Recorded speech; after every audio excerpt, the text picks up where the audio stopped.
Sulphur भी देता है जो मिट्टी को आवश्यक है, जबकि डीएपी से आप जानते हैं नाइट्रोजन और फास्फोरस ही मिलता है।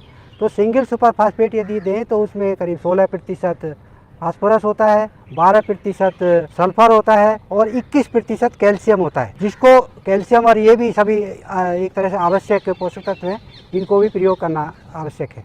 और देखा जाए तो बाज़ार में ये उपलब्ध भी है और इसकी कीमत डीएपी से काफ़ी कम होती है। वैसे क्योंकि इसमें प्रतिशत कम है फास्फोरस का, मात्रा थोड़ी ज़्यादा डालनी पड़ेगी, फिर भी देखा जाए तो ये डीएपी से सस्ता ही पड़ेगा। तो जैसे डॉक्टर साहब आपने बताया कि सिंगल सुपर फास्फेट जो है वो इसका विकल्प है डीएपी का, इसमें 16% है। तो डीएपी के एक बैग में कितनी होती है फास्फोरस? डीएपी में 46% होती है फास्फोरस और 18% होती है नाइट्रोजन। इसमें 16% है एसएसपी हाँ, में। हाँ। तो 2 कट्टे डाल सकते हैं। हाँ, 2 कट्टे डाल सकते हैं क्योंकि इसमें हमें किसानों को साथ में सल्फर और कैल्शियम भी मिल रहा है। तो वो और 2 भी सस्ते पड़ेंगे हाँ, डीएपी के एक बैग। 2 भी सस्ते पड़ेंगे क्योंकि बाज़ार में सिंगल सुपर फास्फेट की कीमत 400 रुपये के आसपास ही है।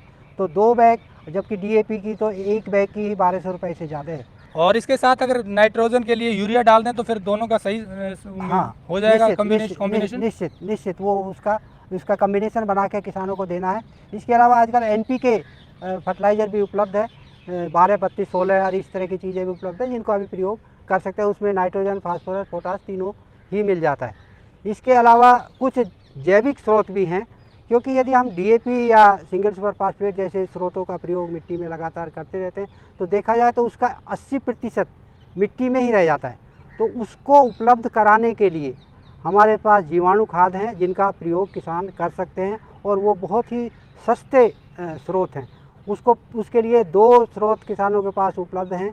एक है फास्फेट सोलुबलाइजिंग बैक्टीरिया या पीएसबी के नाम से उसको जानते हैं। वो क्या करता है, मिट्टी में पड़े हुए फास्फोरस को घुलनशील अवस्था में बदल देता है और वो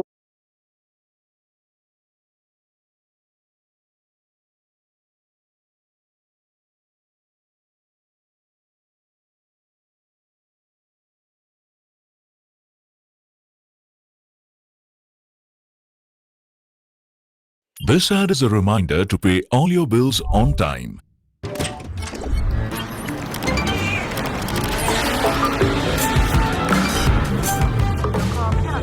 When it comes to being good, timing is everything. Pay all your bills on cred and win a short cashback.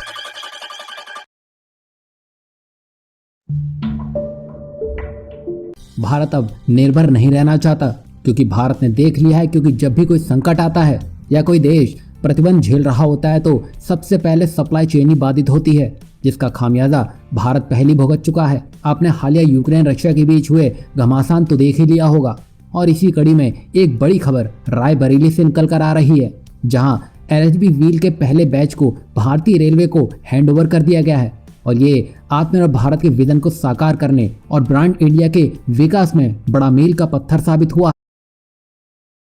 This ad is a